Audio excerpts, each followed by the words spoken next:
проклет да съм.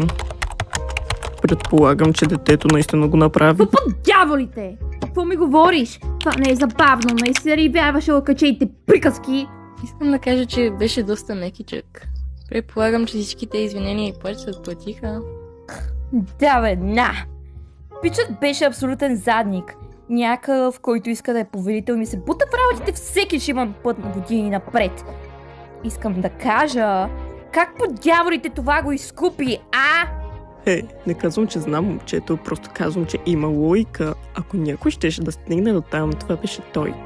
Или може би Енджел, добър ден. Охо, тези лоши думи, котенце. Задави се. Ха, с удоволствие.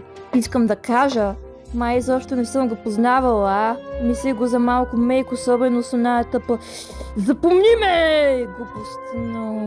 Знаеш ли, този бактър говореше някакви глупости, когато пристигна относно тях, как са работили заедно.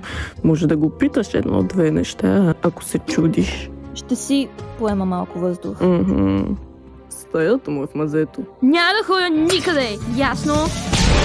Чао, кучки! Добре.